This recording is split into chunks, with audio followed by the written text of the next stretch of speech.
তৎকালীন ৭১ টেলিভিশন এবং মোজাম্মেল বাবু, ফারজানা রূপা, তাদের যে একটা ভূমিকা ছিল, এবং দীপমণি যিনি পররাষ্ট্রমন্ত্রী ছিলেন, তিনি ইন্টারভিউ দিয়ে একেবারেই শেখ হাসিনার অবিকল কথাটা তিনি বলেছেন। তাহলে দুইজনের বক্তব্য একরকম হয় কেমন করে? আমি গতকালকে গণভবন বিশেষ পারমিশন নিয়ে আমি সেই জুলাই স্মৃতি জাদুঘরের থেকে পরিদর্শন করে এসেছি, এবং সেখানে হেফাজত ইসলামের যে একটা কর্নার আছে, সেখানে অনেক বিষয় তারা ওখানে তুলে নিয়ে এসছেন।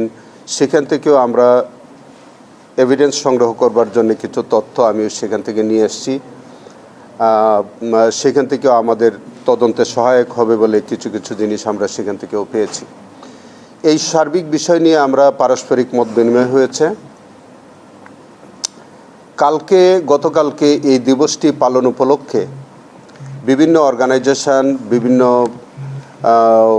মিডিয়া চ্যানেল, তাদের মাধ্যমে আমরা কিছু নতুন তথ্য পেয়েছি। যেমনটা পেয়েছি আমরা আমাদের ৭১ টেলিভিশনের ফারজানা রূপা তার সমীকরণ নামীয় একটা অনুসন্ধান রিপোর্ট তিনি প্রচার করেছেন। সেখানে আমরা তৎকালীন পররাষ্ট্রমন্ত্রী দীপমণির একটি ইন্টারভিউ আমরা পেয়েছি। সেখানে বিবিসির সাংবাদিকের একটা বক্তব্য আমরা পেয়েছি। আমরা আরেকজন সাংবাদিক পেয়েছি, তিনিও এই সম্পর্কে বলছে। মোজাম্মেল বাবুর সংশ্লিষ্টতা আমরা পাচ্ছি। সেখানে যেমন ধরেন, কোনো একজন সাংবাদিক বলছিলেন যে উনি সরজমিনে দেখেছেন, ছবি তুলেছেন, কিন্তু কোনো হতাহতের ঘটনা দেখেননি। এরকম কিছু উদ্ভট, ভিত্তিহীন, মিথ্যা তথ্য তিনি প্রচার করেছেন। তখন ফারজানা রূপা সমীকরণ নামীয় যে অনুসন্ধানী রিপোর্টটা করেছেন, সেটা আমাদের কাছে মনে হয়েছে যে একেবারেই ঘটনার পরপরই, যেখানে সারা দেশব্যাপী একটা আলোড়ন সৃষ্টিকারী ঘটনা ঘটল, সেটাকে একেবারেই ভিন্ন খাতে নেবার জন্য তিনি কিছু বিতর্কিত মানুষের বক্তব্য নিয়ে একটা রিপোর্ট তৈরি করে সেই রিপোর্টটা তিনি জাতির সম্মুখে করলেন, সারা দুনিয়াতে এটা প্রচার করে দিলেন, দিয়ে প্রকৃত ঘটনাটাকে তিনি আড়াল করলেন।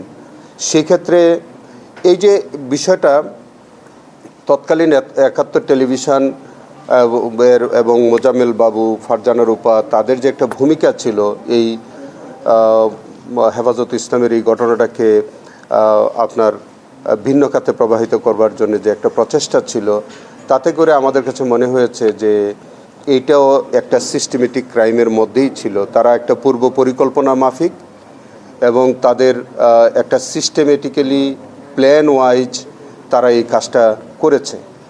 যে রিপোর্টটার একেবারেই কোনো সত্যতা ছিল না, এবং সেখানে আপনার বিশেষ কোনো ব্যক্তিদের তারা সাক্ষাৎকার নিয়েছেন, তারাও খুব বিতর্কিত ব্যক্তি। সেই জায়গা থেকে আমাদের কাছে মনে হয়েছে যে এই মামলার ইনভেস্টিগেশনের স্বার্থে তাদের জিজ্ঞাসাবাদ করা খুব প্রয়োজন। এই কারণে আজকে আমরা মোজাম্মেল বাবু, যিনি ইতিমধ্যে বোধহয় জেলে আছে, এবং দীপমণি যিনি পররাষ্ট্রমন্ত্রী ছিলেন, তিনি ইন্টারভিউ দিয়ে একেবারেই শেখ হাসিনার অবিকল কথাটা তিনি বলেছেন। তাহলে দুইজনের বক্তব্য একরকম হয় কেমন করে? যে তিনিও কিন্তু একই রকম বলছেন, রক্তমাখা রং মেখে বসেছিল, টুপি পাঞ্জাবি পরে এমনভাবে বসেছিল, পুলিশ আসছে, দৌড় দিয়েছে। তারপরে বিদেশের সাংবাদিকদের সাথে তিনি এরকম একটা উদ্ভট ইন্টারভিউ দিয়েছেন, যেখানে একেবারেই হেফাজতের ইসলামের এই ঘটনাটাকে একেবারে ভিন্ন খাতে উনি প্রবাহিত করলেন। তাতে মনে হচ্ছে যে উনি পররাষ্ট্রমন্ত্রী হিসাবে তিনি সরকারের এই যে সিস্টেমেটিক বা প্ল্যান ওয়াইজ যে কাজটা, সেটার মধ্যে তারও সম্পৃক্ততা ছিল। ৭১ টেলিভিশন, তৎকালীন ৭১ টেলিভিশন মোজাম্মেল বাবুর নেতৃত্বাধীন যে এবং ফারজানা রূপার বরাবরই তিনি বিতর্কিত ভূমিকায় থাকতেন।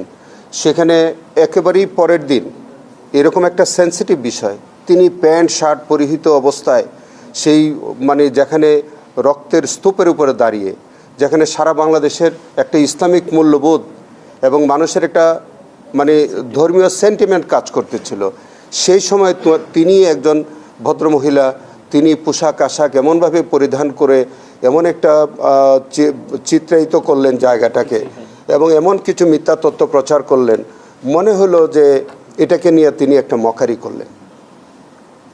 তো তার এই যে বিতর্কিত ভূমিকা এবং তিনি যেসব ব্যক্তিবর্গের সাক্ষাৎকার নিলেন, সব কিছু করলেন, তো সব কিছু মিলিয়ে আমাদের কাছে মনে হয়েছে যে এই মানুষগুলোকে, বিশেষ করে ফারজানা রূপা, মোজাম্মেল বাবু, পররাষ্ট্রমন্ত্রী দীপমণি, তারপরে আর কে একজন, এই তিনজনকে আপাতত আমরা তারা যেহেতু হেফাজতে আছে, তাদেরকে আমরা প্রোটেকশন চেয়েছি। আগামী তারিখে আমরা হয়তো আমাদের এই কেসে সোনেরেস্ট দেখাবো, এবং সেখানে দেখানোর পরে তাদেরকে আমরা সেফ হোমে নিয়ে আমাদের প্রয়োজনীয় জিজ্ঞাসাবাদ করব এই মামলার স্বার্থে, এবং তাদের যদি সংশ্লিষ্টতা পাওয়া যায় তাদেরকে এই মামলার মধ্যে আনা যাবে। এইগুলো নিয়ে সার্বিক বিষয়গুলো কথাবার্তা হয়েছে। আগামী 7 তারিখে এটার ডেট আছে। আপনারা দোয়া করেন যাতে আমরা ব্যাপকভাবে এই বিষয়টার উপরে আমরা কাজ করে যাচ্ছি। আশা করছি যে এর মধ্যেই আমরা ইনশাল্লাহ রিপোর্ট, একটা সাবস্টেন্টিভ রিপোর্ট ইনশাল্লাহ আমরা সাবমিট করতে পারি।